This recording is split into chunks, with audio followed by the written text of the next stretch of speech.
Si vous êtes un jeune entrepreneur et que vous avez encore du mal à développer votre business, cette vidéo est faite pour vous. Je vais couvrir 5 erreurs qui sont assez communes pour les entrepreneurs qui ont peu d'expérience et contre lesquelles moi-même je me bats encore aujourd'hui.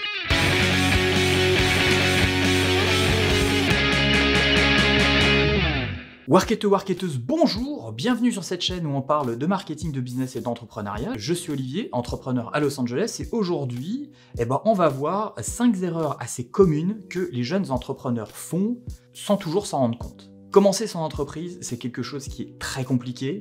Il n'y a pas de manuel comme ça qui tombe du ciel en disant « faut faire ci, faut faire ça ». Chacun fait face à des difficultés qui leur sont propres. N'empêche qu'il y a certaines règles qu'il faut absolument éviter pour pouvoir développer son entreprise dans les bonnes conditions. Aujourd'hui, j'en ai identifié 5, sachant que ces 5, moi-même encore aujourd'hui, j'ai du mal à m'en séparer. La première grosse erreur que beaucoup d'entrepreneurs font au début, et encore même après, c'est de demander aux autres d'être autant impliqués dans l'entreprise.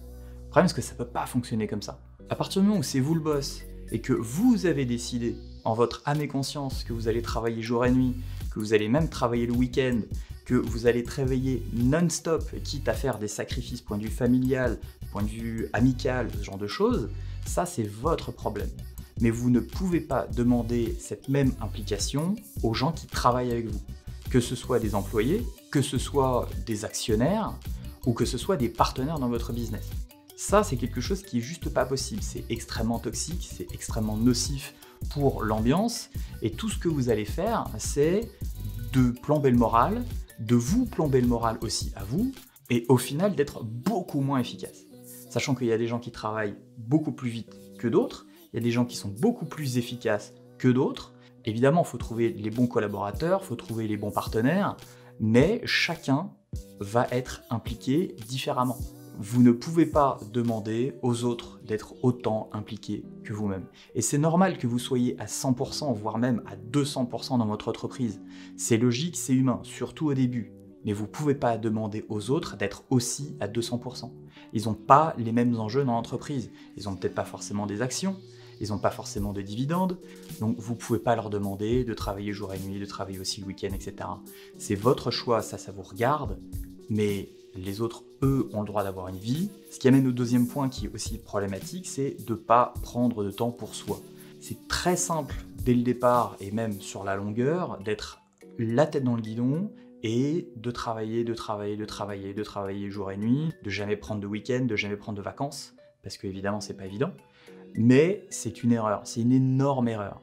Plus vous allez brûler votre énergie, et moins vous allez faire du bon travail, moins vous allez pouvoir réfléchir, plus vous allez être dans la réactivité et moins dans la stratégie de prendre du recul pour savoir ce qu'il faut vraiment faire pour être efficace sur la longueur, plutôt que de penser short term, de penser court terme.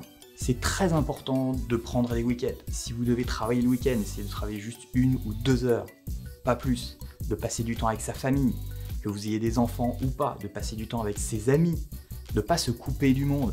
Parce que ça, c'est quelque chose que vous allez regretter plus tard. De pouvoir décrocher complètement sans avoir son ordinateur, de ne pas l'allumer au moins pendant 24 ou 48 heures, ça fait énormément de bien.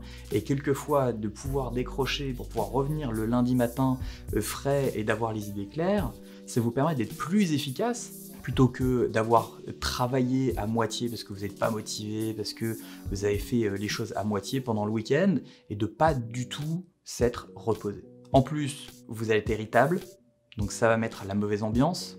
Vous allez perdre en qualité de travail, vous allez perdre en recul et donc en objectivité sur ce que vous êtes censé faire pour le bien de votre boîte. Et puis c'est surtout que c'est le burn-out assuré.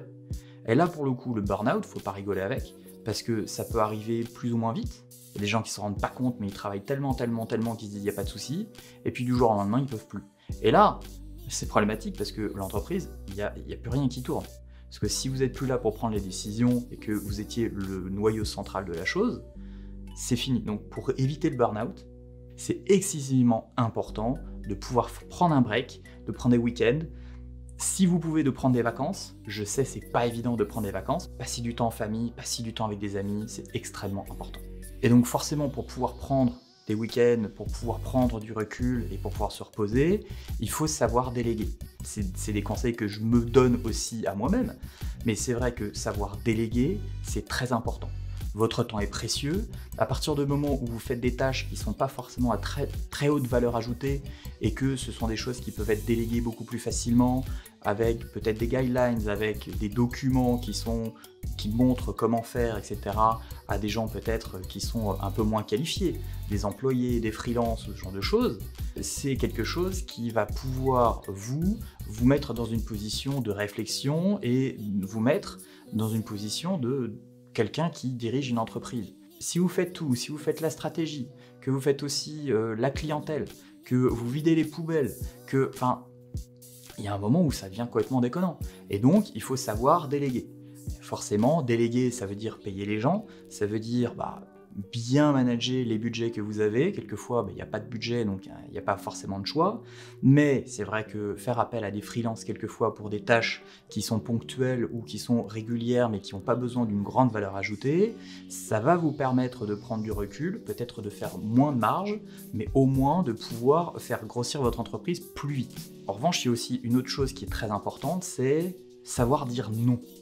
Savoir dire non, c'est très compliqué. Savoir dire non à un client, savoir dire non à une tâche ou à quelque chose qui est clairement pas intéressant pour vous. Votre temps est extrêmement précieux et c'est vrai que quand on commence, de dire non, c'est compliqué. Qu'est-ce que ça veut dire savoir dire non? Savoir dire non à des clients. Si vous voyez qu'il y a une mission ou un projet qui n'est pas forcément intéressant pour vous en termes de chiffres, parce que c'est pas forcément une mission qui est directement reliée à votre business, même s'il y a des opportunités derrière et que les clients évidemment vont vous dire au début, vous inquiétez pas, ça va être des petits budgets, mais ça va grossir si ça fonctionne. Si vous sentez au fond de vous qu'il faut dire non, n'hésitez pas à dire non. Pourquoi? Parce que déjà d'une, je vais vous dire, dans 90% des cas, quand on vous dit aujourd'hui c'est petit budget, mais vous inquiétez pas si ça fonctionne, l'année prochaine il y aura plus de budget, en règle générale, ça fonctionne pas du tout, c'est pas du tout ce qui se passe. Si vous faites payer un client tant tous les mois, vous pouvez être sûr que ça devient la règle sur le long terme. Mais c'est surtout que vous allez bouffer votre temps pour des choses qui ne sont pas essentielles pour votre business, surtout pour le développement de votre business. Et donc savoir dire non ou savoir dire oui, c'est extrêmement important parce que c'est ça qui va définir aussi la direction dans laquelle vous allez développer votre entreprise. Et puis la dernière erreur, c'est ne jamais se lancer. J'ai déjà fait une vidéo sur le sujet, sur le perfectionnisme, mais il y a énormément d'entreprises, énormément d'entrepreneurs qui ne se lancent jamais dans l'aventure, ou qui se lancent peut-être trop tard. Pourquoi? Parce qu'ils ne se sont pas lancés. Parce que le produit n'était pas encore parfait pour être lancé sur le marché, peut-être parce que le service n'était pas totalement encore au point, et donc le fait de justement pousser tout ce genre de choses jusqu'à la perfection, en tout cas jusqu'à ce que ça soit bien pour le marché, quelquefois malheureusement, soit ça se lance jamais, soit il y a quelqu'un d'autre qui a fait peut-être les choses moins bien que vous, mais qui s'est lancé avant, et donc du coup ils ont la priorité. C'est très important toujours d'avoir la possibilité de lancer un produit, de modifier les choses en cours de route, de lancer un service, pareil, de modifier les choses en cours de route, parce que au final, le principal, c'est surtout pas d'avoir un produit parfait, c'est d'avoir un bon feedback de la part de vos clients sur ce que vous vendez. C'est ça le plus important. Et si vous lancez quelque chose qui est parfait pour vous, mais qui au final n'est pas du tout parfait d'un point de vue client, d'un point de vue consommateur, vous allez tout recommencer à zéro. Ça va vous permettre de continuer à travailler encore et encore sur votre produit ou sur votre service jusqu'à atteindre quelque chose qui est vraiment différenciant par rapport à la concurrence. C'est ça le plus important. Petite chose bonus à la fin, il est vrai que si vous êtes entrepreneur et que vous regardez cette vidéo, bon courage à vous déjà parce que c'est pas évident, mais surtout si vous n'êtes pas encore entrepreneur et que vous y pensez, je ferai une autre vidéo à ce sujet, mais n'oubliez pas une chose, c'est que malgré ce que certains gourous vous diront sur internet en disant avoir un job, ce qu'ils appellent un 9 to 5, c'est naze, lancez votre propre business, etc. Vous allez voir, ça va changer votre vie. Oui, ça va changer votre vie, mais l'entrepreneuriat, c'est pas pour tout le monde. C'est très important de le savoir. Il y a des gens qui sont faits pour ça, il y a des gens qui ne sont pas du tout faits pour ça. Se lancer dans l'aventure d'entrepreneuriat, c'est quelque chose qui va changer votre vie en bien ou en mal. Ça peut être très très bien si c'est bien géré, mais ça peut être aussi un vrai cauchemar si c'est très mal géré. Réfléchissez bien à ce que vous voulez faire et ne vous lancez pas comme ça du jour au lendemain parce que quelqu'un vous a dit « allez-y ». Réfléchissez, planifiez, voyez si c'est viable en termes de business et ensuite lancez-vous.